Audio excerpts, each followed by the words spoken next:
Ladies and gentlemen, when you look at life from a broader perspective, one thing becomes very clear: feelings are temporary, but decisions are permanent. A feeling is nothing more than a momentary reaction to your environment, your circumstances, or the thoughts that run through your mind.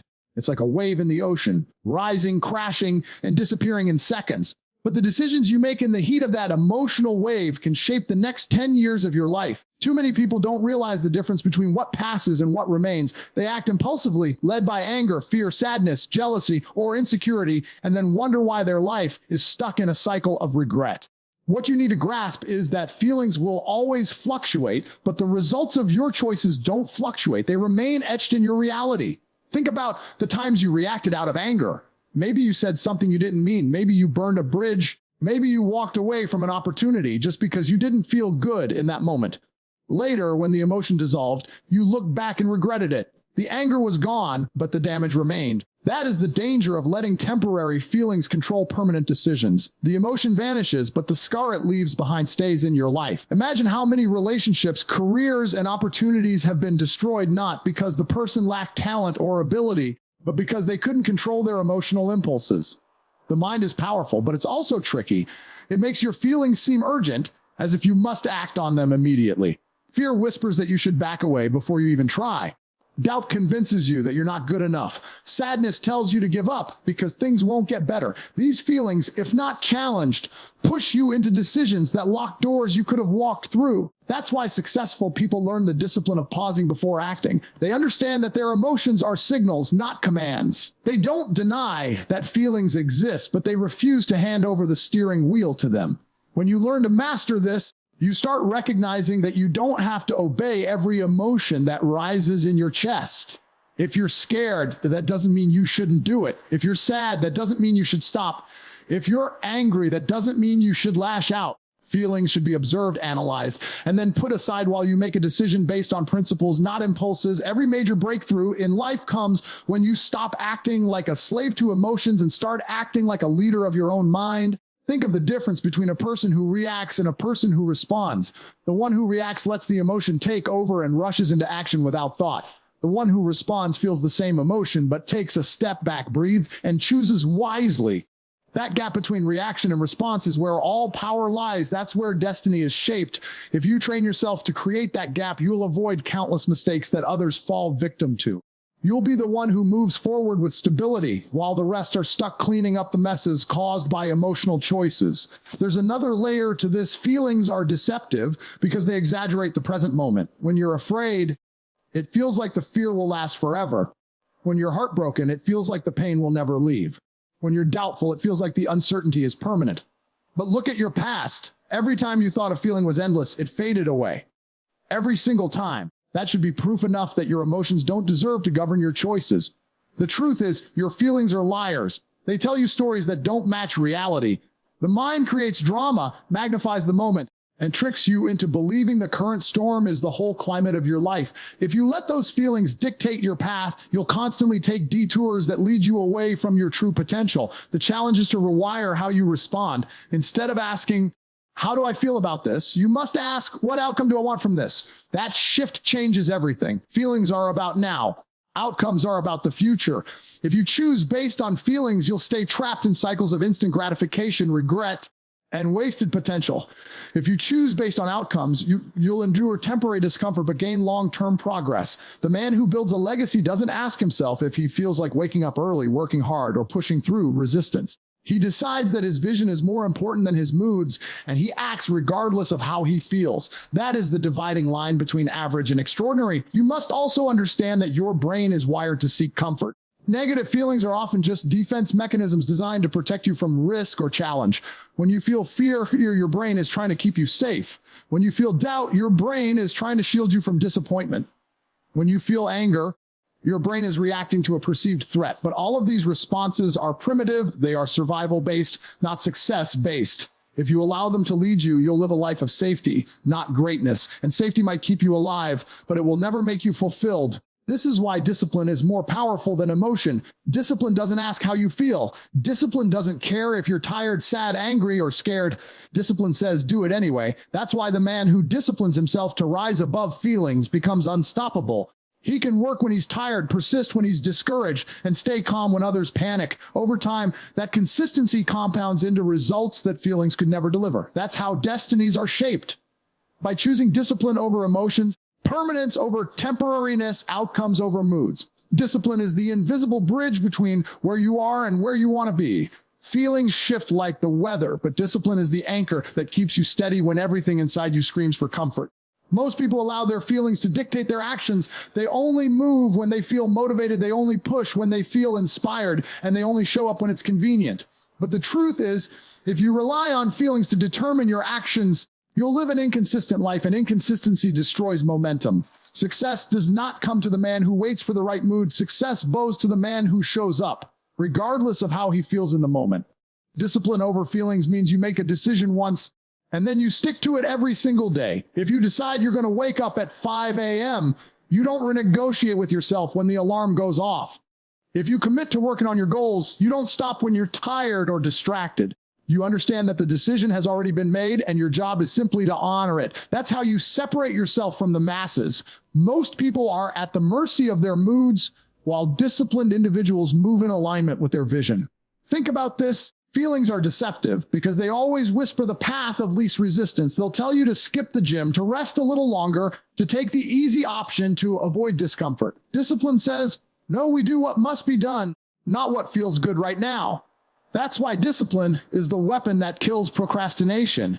Without discipline, you will waste months and years waiting for the right feeling to show up. But with discipline, you'll accomplish more in a week than most people do in a month. It's not because you feel more motivated. It's because you've trained yourself to act regardless of how you feel. There's a dangerous myth that you should follow your feelings because they reveal your truth. That's false. Your feelings reveal your current state, not your ultimate truth. Discipline reveals your truth. Discipline shows whether you're serious about your goals or just pretending. If you want to build wealth, grow stronger, develop mastery, or create a legacy, you cannot afford to let feelings decide your level of effort. Discipline ensures that when your feelings waver, your actions don't. The reason discipline triumphs over feelings is because discipline creates habits, and habits create identity. Once you've trained yourself to repeatedly act with discipline, those actions become automatic. You no longer have to debate with yourself each day. It becomes part of who you are. A disciplined man doesn't ask, do I feel like it? He knows feelings are irrelevant. He asks, what must I do to honor my vision?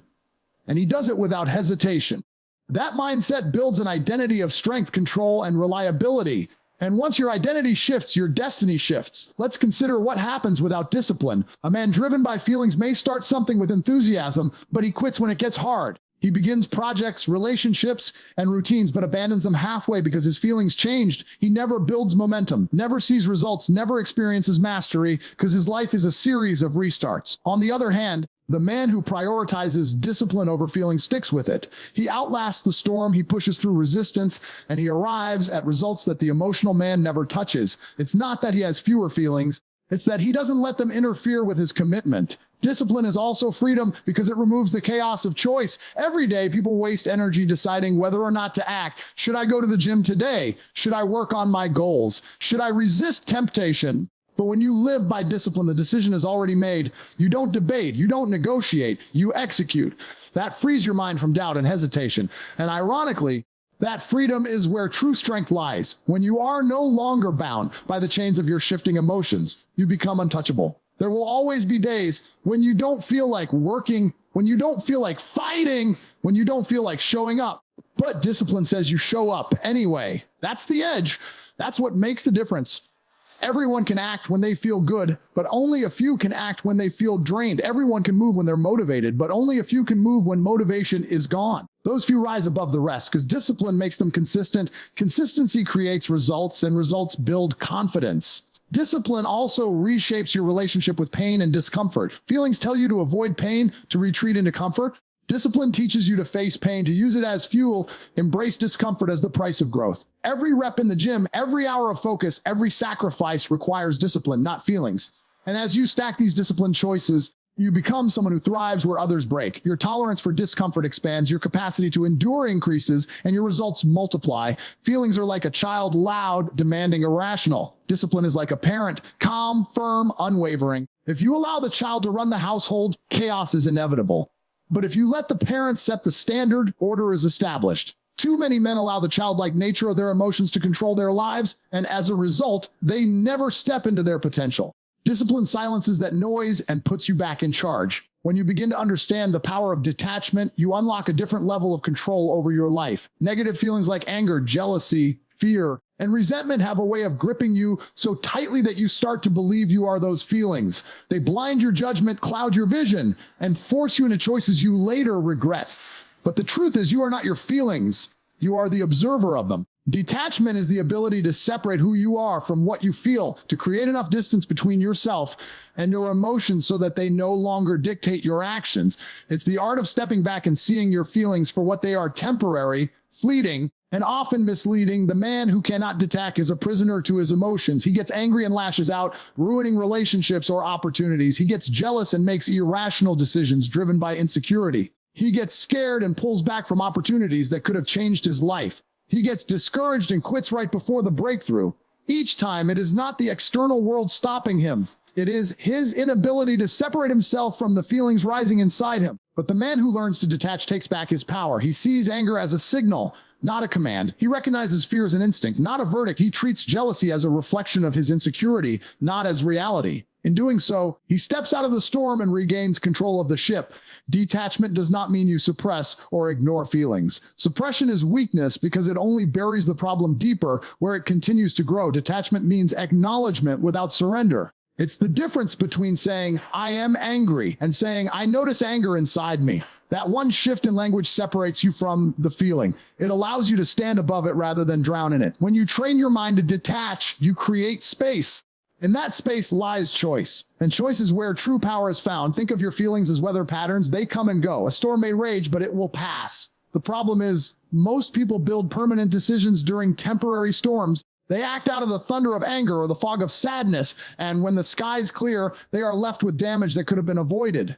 Detachment is like building shelter. You remain safe while the storm passes, and once it's gone, you can step outside and act with clarity. Without detachment, you run into the storm unprepared, and you pay the price for mistaking a passing cloud for a permanent climate.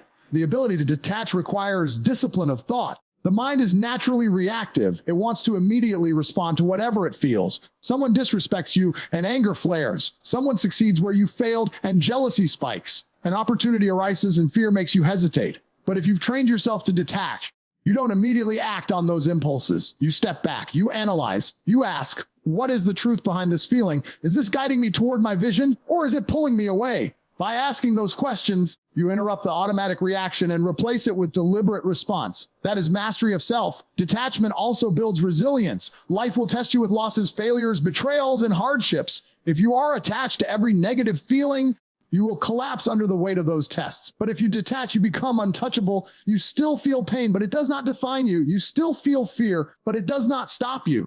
You still feel sadness, but it does not paralyze you. You realize that your identity is larger than your current emotional state. This resilience makes you dangerous because nothing can break a man who refuses to be enslaved by what he feels.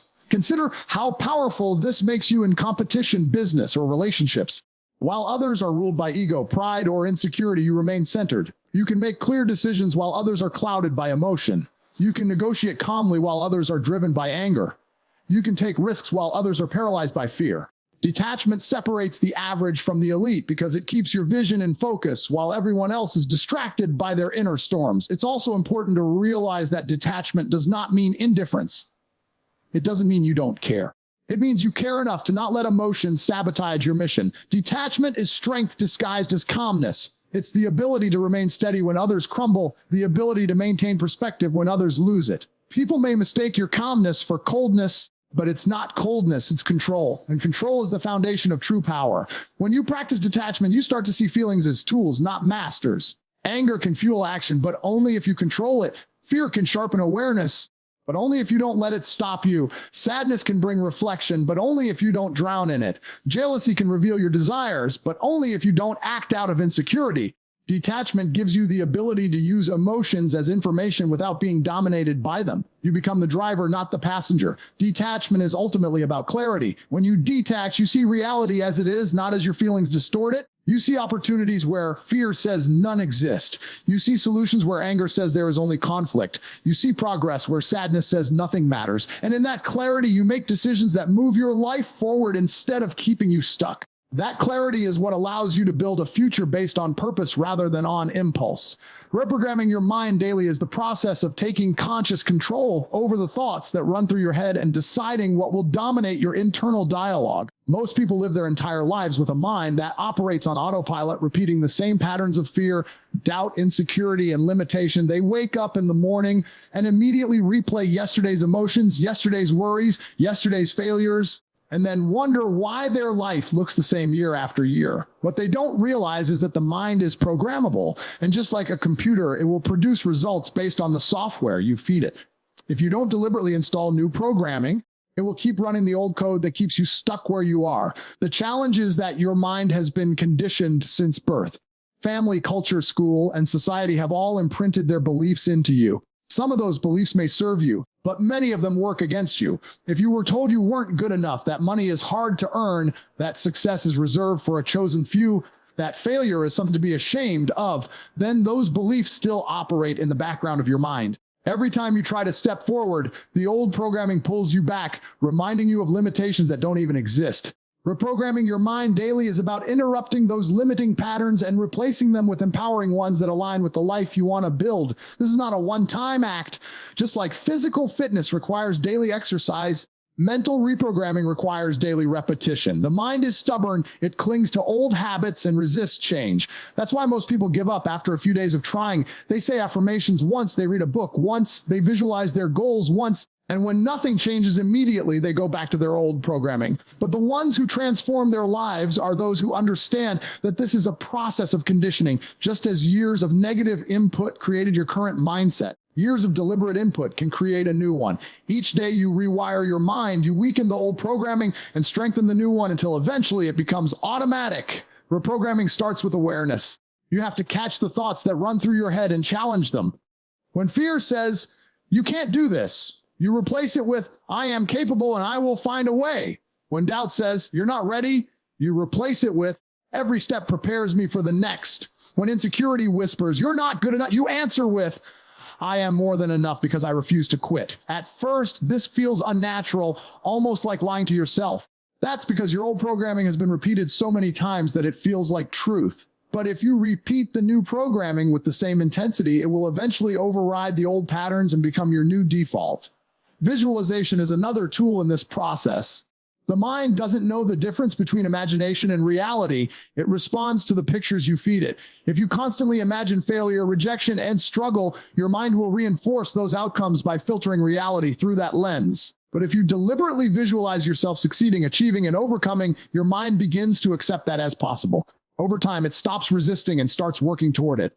This is why athletes, leaders, and high performers all use visualization. They are programming their minds to expect success instead of doubt. Another powerful method is controlling your environment. Your mind absorbs everything you expose it to, what you read, what you listen to, who you spend time with. If your environment is filled with negativity, gossip, fear, and scarcity, that programming will seep into you no matter how strong you think you are. But if you surround yourself with empowering voices, powerful ideas, and people who push you higher, your mind begins to shift. Daily reprogramming requires feeding yourself information that aligns with your goals, not with your limitations. Every podcast, book, and conversation is either reinforcing the old programming or installing new software. There is no neutral. The repetition of this process builds momentum. At first, you may not see results, but internally, your brain is rewiring itself. Neural pathways that supported negative thinking begin to weaken, while new pathways supporting confidence, persistence, and vision grow stronger. Just as a muscle gets stronger with training, your mind becomes conditioned to operate from strength rather than weakness. Over time, this reprogramming makes positive thinking natural, action automatic, and success inevitable. Daily reprogramming also requires emotional control. Feelings can sabotage your programming if you allow them to dominate. For example, if you're reprogramming yourself for confidence, but you let a single moment of fear dictate your actions, you reinforce the old programming. But if you feel the fear and act anyway, you strengthen the new code. Each action becomes proof of the new belief, and proof solidifies programming. This is why acting despite negative feelings is essential. You can't just think differently. You must also behave differently. Reprogramming your mind daily is the only way to break free from cycles of mediocrity. Without it, you'll keep living the same story with different characters, the same problems in different forms. With it, you take control of the narrative. You begin to write your future consciously instead of letting the past write it for you. The difference between a man who stays stuck and a man who rises is not luck. It is the willingness to reprogram his mind every day until his beliefs, his habits, and his actions align with the life he's determined to create.